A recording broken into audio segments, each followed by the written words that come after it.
Thank you all for joining us for our pre-recorded Zoom presentation. Thank you all. Today I have Derek Kraft, and he'll be presenting the grainy fisheries management of the Silky Shark, a genetic perspective. And he works for the ToBo lab at the Hawaiʻi Institute of Marine Biology. So without further ado, Derek. Thanks, Gavin. Hey, everybody, I'm Derek. I really like sharks. I've been working on my PhD at the Hawaiʻi Institute of Marine Biology. I'm going to tell you guys quite a bit about fisheries management today and some of the genetic work I do to hope to improve the silky shark fisheries management around the world. So I've been working at HIMB for about 7 years. I got my start as an intern in the shark lab. This is actually one of our shark ponds here. And when I finished up my internship, I started as a graduate student in the ToBo lab. And in the ToBo lab, we do a lot more genetics work. So my shark work looks like this. A lot more pipetting, dealing with tubes, centrifuging, and spending a lot of time around the lab. And once the lab work is done, I spend a lot of time around a computer analyzing all the data and learning about what's going on in the world of sharks and all of that. Occasionally, my work days do get to look like this. I get to spend time in the water with the sharks and sometimes swim with them and get to know them. And that's really, really sparked my interest and my passion for these animals. And during all this experience and all this time, I've read a lot of papers, I've been to a lot of conferences, and I've absorbed a lot of information about sharks that actually really worries me. And I'm actually really scared for sharks because they are in trouble. Sharks are under threat all the time, and it's usually all from fishing-related activities. We have a lot of shark fisheries around the world, some that bring them in whole and use their meat, like in the bottom right corner is a bunch of silky sharks, and a lot that just do a lot of shark finning. So that's where they remove the fins and leave the shark carcass at sea. These sharks have been fished heavily for a really long time, though it's not till recent, in the last couple of decades, they've been recognized as fisheries themselves and started to be managed. Most of the time, as well, these sharks are heavily caught as bycatch in some of the other very intensive industries around the world, especially the tuna industries, swordfish, billfish, things of that nature. And anytime they're using big nets to pull fish in, they're generally catching a lot of sharks as well. In the past, most of the shark management that has happened has been in regards to the bycatch of these fishing industries. And so most of the regulations that are set for the fishing industries are really the only thing limiting shark catch.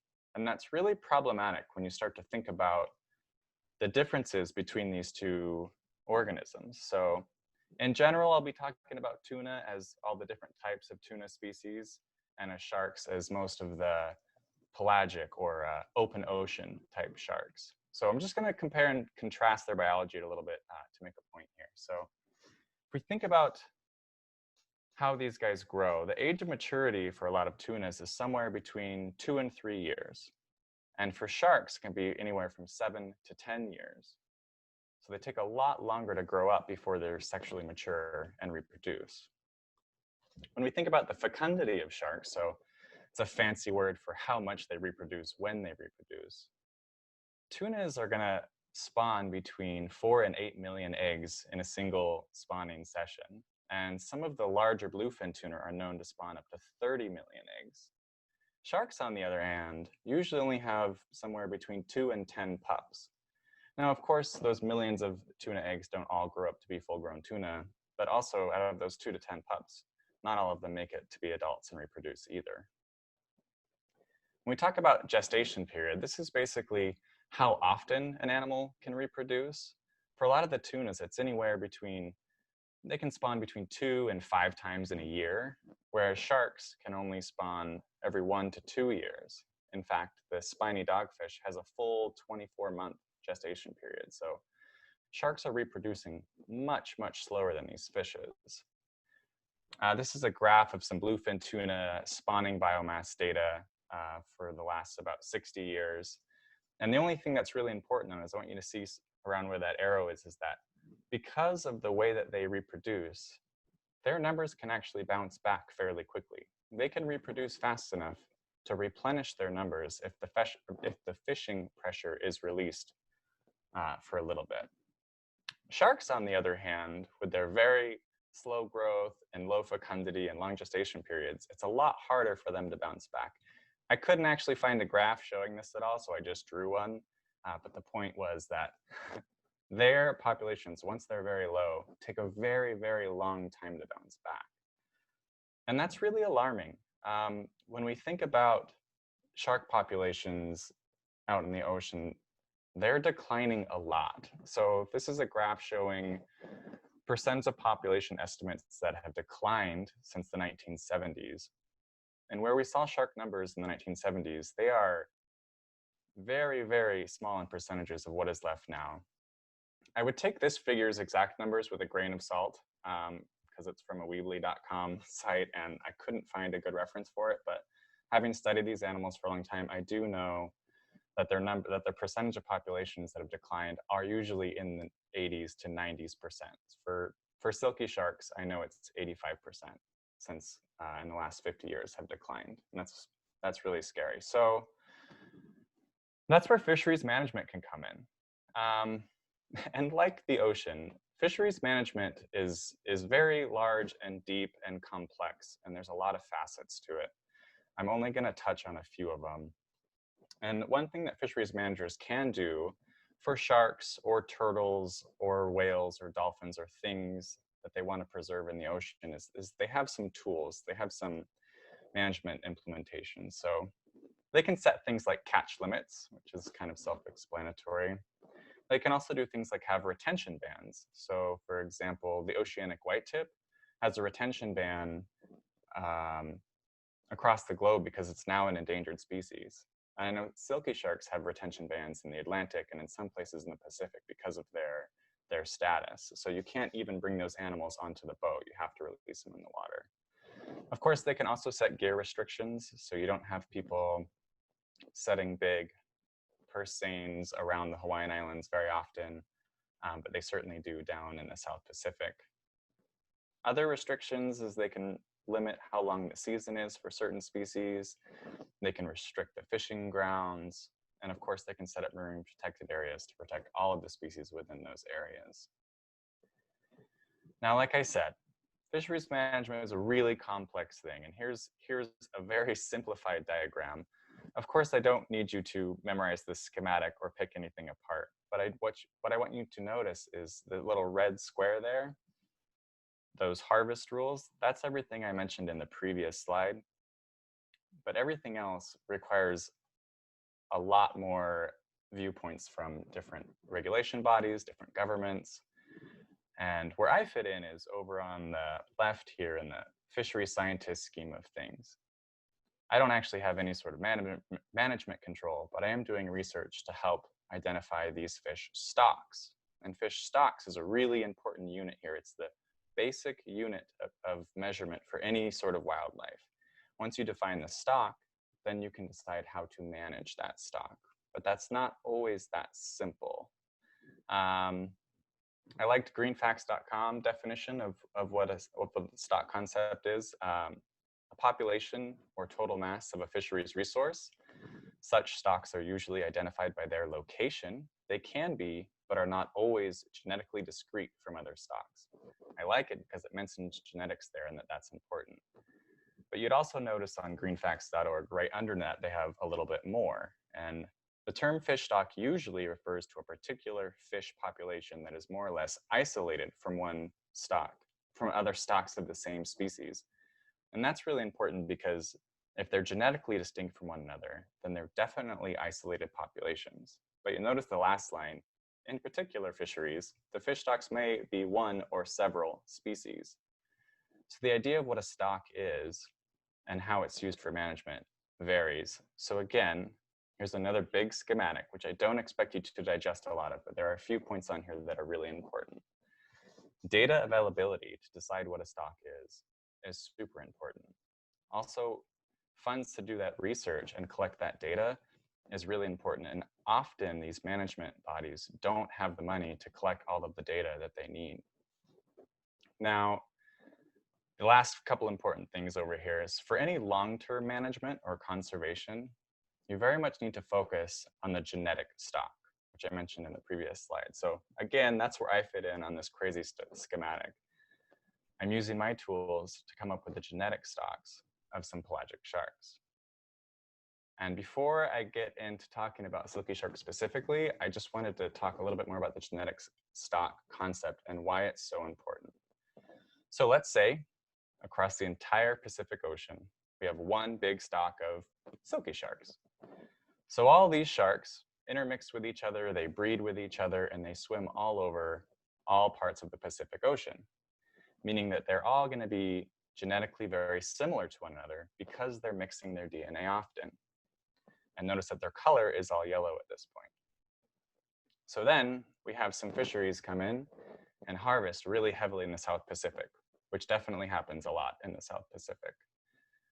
Because this is one population, the sharks from other areas around the ocean will actually swim around and replenish this area. And because it's still a big, healthy stock, it's going to regenerate and produce more babies and replenish that area.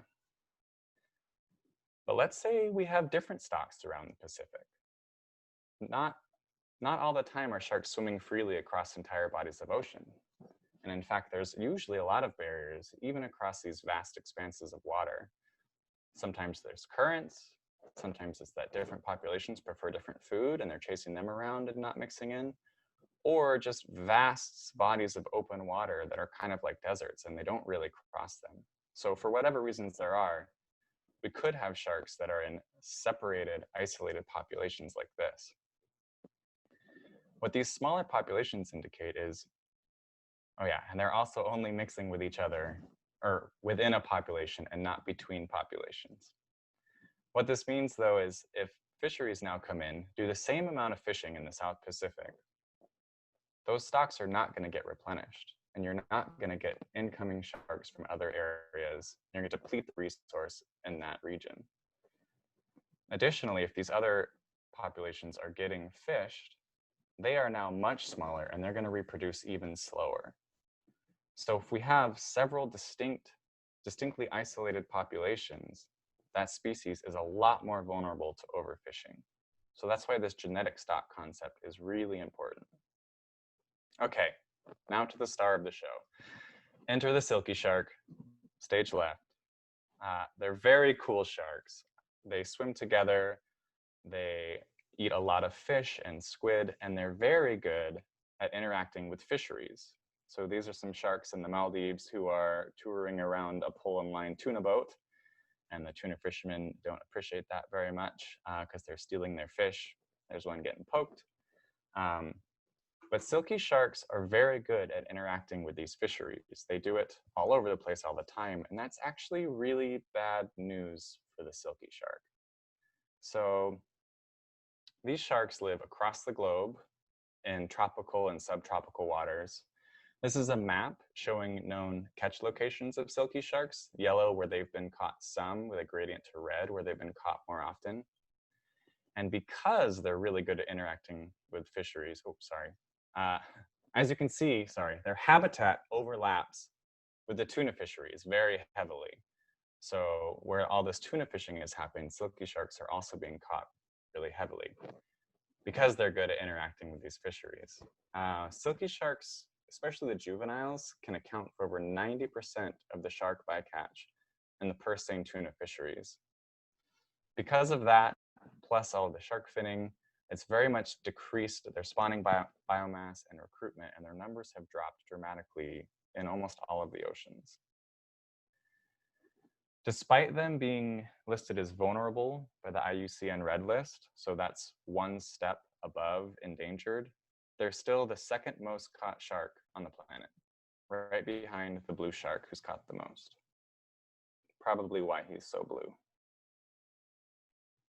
Currently, silky sharks, and along with a lot of other pelagic species, are managed by these regional fisheries management organizations that are kind of outlined their jurisdiction in the colors on this map. Now, the Southern Bluefin Tuna Commission doesn't really deal with silky sharks because it's too far south. So you mainly have the four across the board. You have the entire Atlantic, the Pacific split into two, and then the Indian Ocean. At the moment, silky sharks are managed as a single stock per RMFO. So what that implies is in the Atlantic, they assume silky sharks are moving all around it and replenishing when fishing happens. And in the Pacific, silky sharks are managed either on the western side or the eastern side and not crossing that line. And in the Indian Ocean, again, that they're swimming the entire Indian Ocean and Red Sea and replenishing any fishing that happens there. So I want to know, does this grainy management reflect the biology of the silky shark? And if nobody picked up on that play on words, that's okay. Grainy and silky, I had to explain it to too many people, so I figured nobody else get it. But moving on from that, we want to know how much they're swimming around. So one thing we can do is look at tagging and tracking data. On the left, you'll see a paper by Melanie Hutchinson from 2019, and she stuck some satellite tags on silky sharks in the Eastern Tropical Pacific, as well as the Western Central Pacific. And if you look at the maps, these silkies, they are moving long distances, but they're not traveling across oceans. They're not traveling super long distances where I would think the Pacific is a single population. And same with the map on the right is another paper that came out in 2019 showing really similar data to Melanie's work in the Eastern Tropical Pacific. Of the 19 papers I looked at, I didn't find any evidence of silky sharks really traveling all that far as a single individual. When you compare that to something like the whale shark, these guys more than once have been tracked going all the way across the Pacific Ocean. And these guys are well known for being roamers of the sea and a true single population across the Pacific.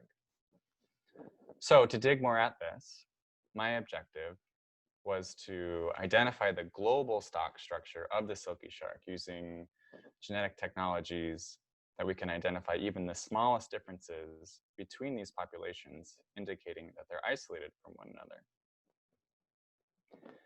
So thanks to Melanie Hutchinson, she organized a boatload of observers to collect samples of silky sharks across the globe.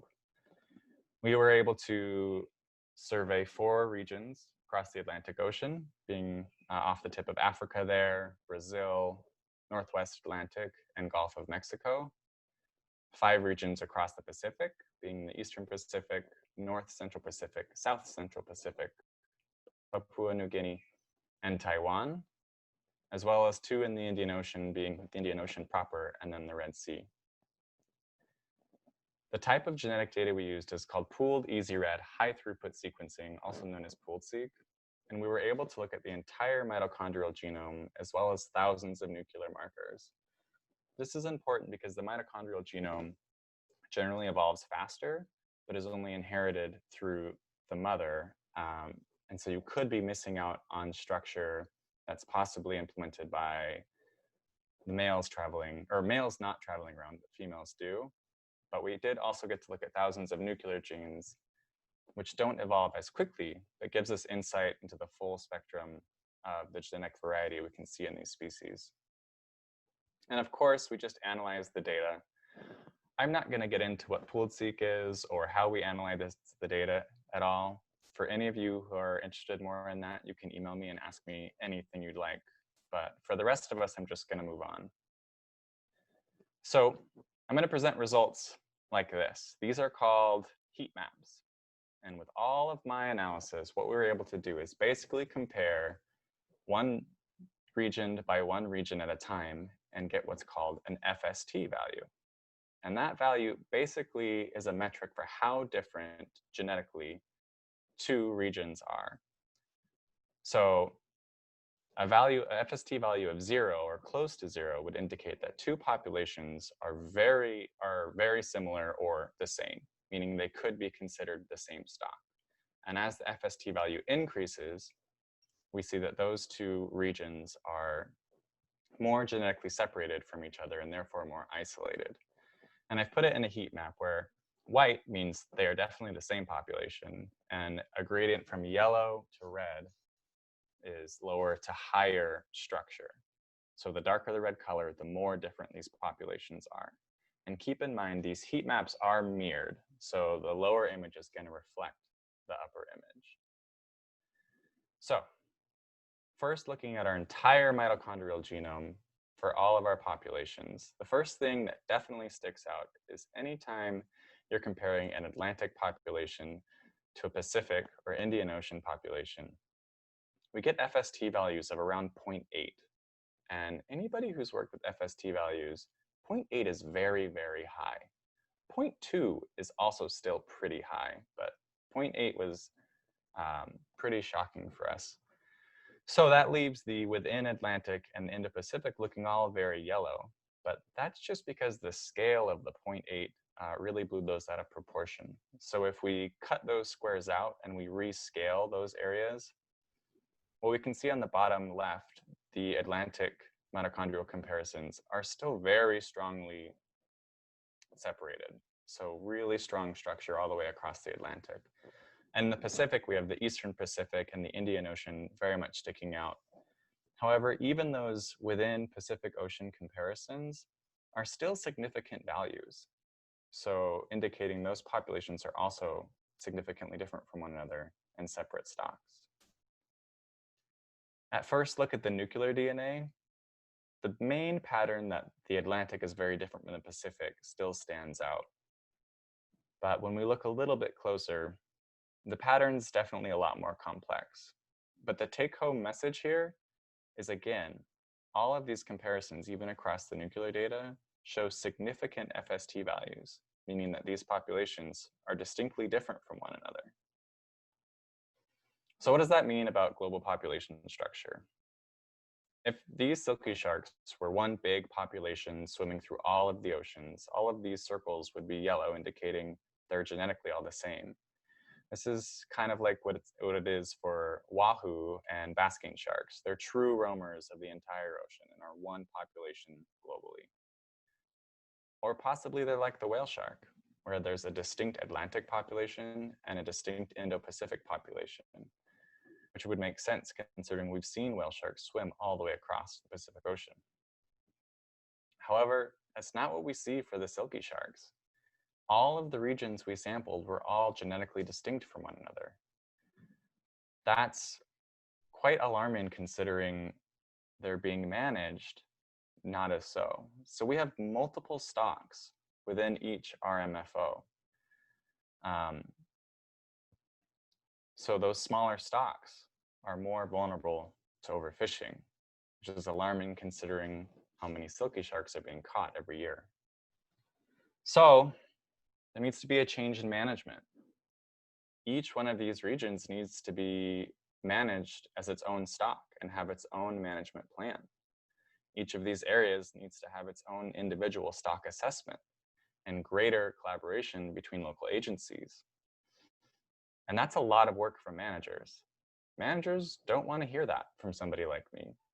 That's a lot more expensive and requires a lot more time and energy. So it's hard to get those things rolling. So what do we do here? I have the data. I need to inform managers. In 2018, we did submit a paper to the Western Central Pacific Fisheries Commission. So that's the purple area there, and inform them about the Pacific stock structure that we found. Because we all know bureaucrats just like one more big report to read. And hopefully by the end of this year, I'll have my global stock structure paper coming out and I'll be able to distribute that to managers as well. Additionally, how I mentioned, I kind of fit in to the fisheries management area in the fisheries science realm and working with fish stocks. Like I said before, where most of the change happens is actually from the regulation bodies and the governing agencies over on the right-hand side. So for my future, I'm really hoping to move over to this side of things and actually implement some change in the world that can hopefully save some of our sharks.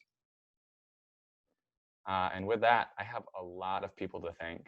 Melanie Hutchinson specifically, she supplied me with almost all of these samples and has been such a good support this whole time.